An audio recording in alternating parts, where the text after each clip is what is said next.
Welcome to Firearm Solutions. Today we're taking a look at the Springfield Hellcat. Now this review, as well as a couple other ones coming up, came out of me looking for a new carry concealed pistol.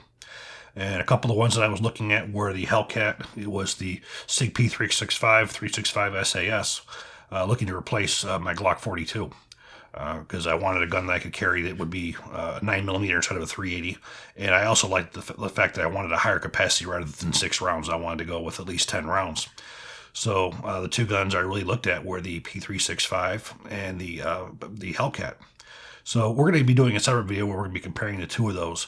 But the pistol I have here is the Hellcat with the shield optic on it. I'll give you a little bit of background on the Springfield Armory Series XT series. These are manufactured in Croatia. Croatia is a company that has been manufacturing guns in that country for quite some time. The XD pistol started off as the HS2000. HS2000 looked like it was a Glock with a grip safety. There's a little bit more to it than that, but it was a very, very nice pistol. They imported them for a very brief period of time before Springfield Armory entered into an agreement with them where they would license them and they would sell them here in the United States. Well, again, I've carried Glock for many years, so I never really paid a lot of attention to the XD series until now. In 2020, Springfield introduced the Hellcat, which is a micro-compact 9mm pistol. And for the size, this is an absolutely incredible pistol. I did add the TLR6 by Streamlight, which gives me both a light as well as a laser. To me, this gives you an ultimate compact weapons platform. I have also the 365 set up this exact same way. The only problem is the TLR6 is brand new, and there's been no holsters out for it yet.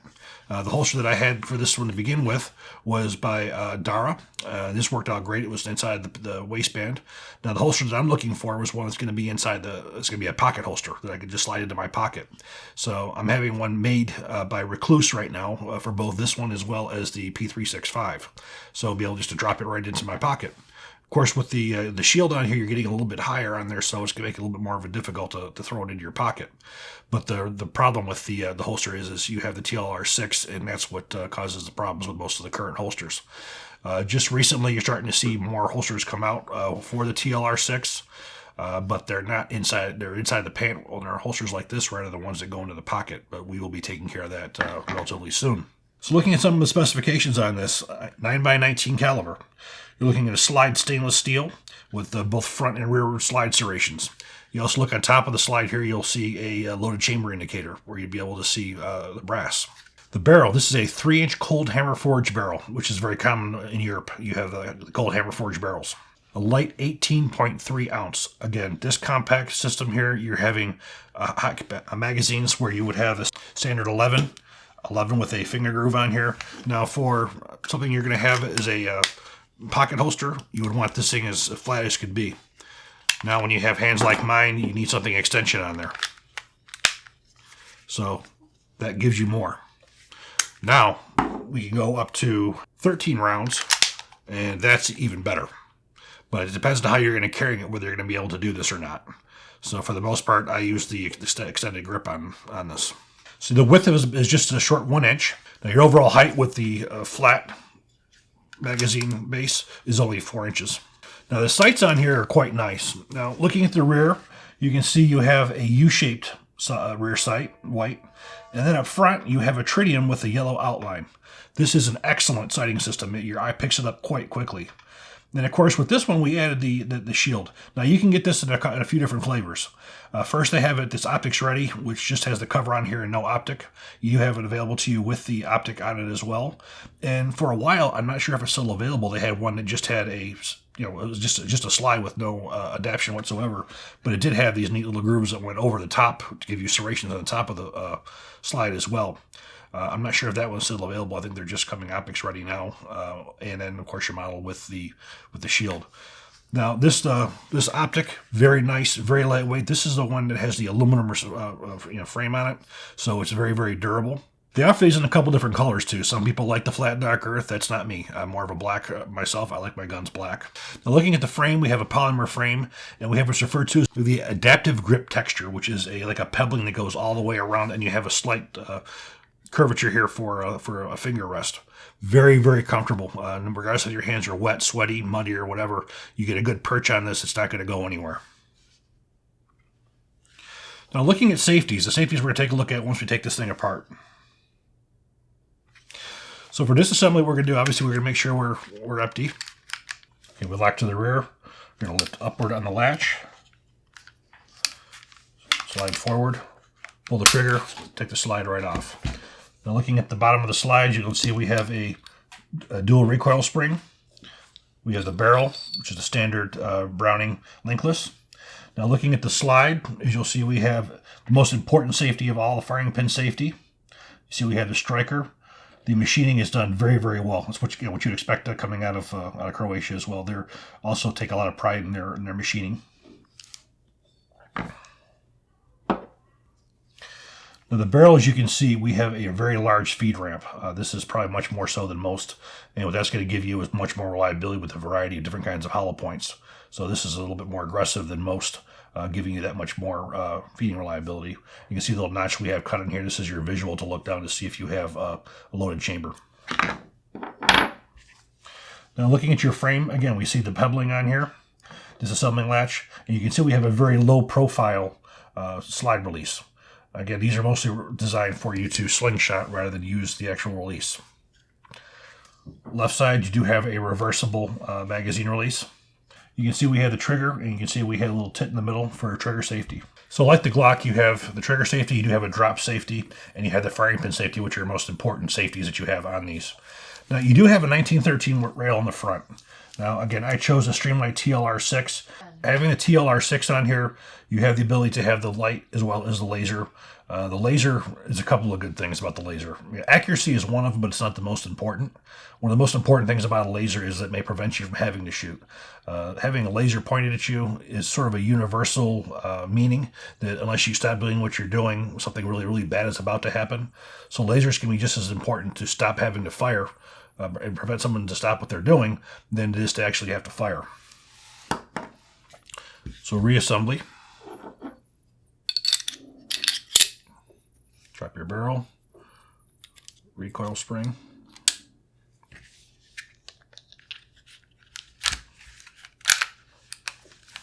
Drop your latch back down, and there you have it. Now the trigger on here has a feel of a Glock. So if you're familiar with any of the Glock pistols, it has about the exact same feel. It's probably a little bit heavier than I would say the SIG P365 is. Overall, the recoil on this pistol is not bad at all. So I think what we're going to do now is we're going to go to the range and we're going to see how it shoots.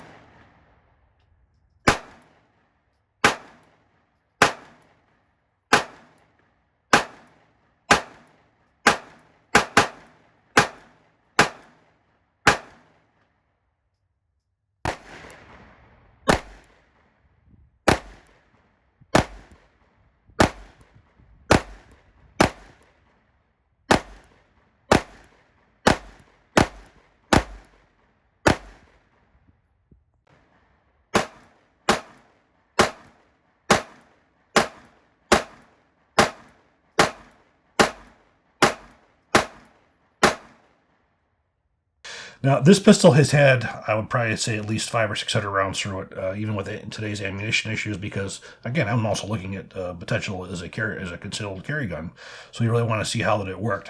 And we tried some different kinds of ammunition in it as well. We tried some of the Federal HST, which is my preferred, the SIG V Crown. We also had some of the Gen 2 gold dots, and the Hornady Tap.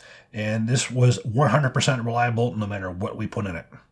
Now, for as far as recoil is concerned, when you put the extension on the, for the lower pinky, so you get a full grip on it, certainly was better for someone with hands like me. Reliability, again, was totally stellar. Now, looking at the MSRP on here, you are looking at $569 for a standard without the optics ready. you're looking at $599 for a optics ready, and for the model that you see here with the shield on it, you're looking at $799. Again, the TLR6 was separate, but I look at this as an overall.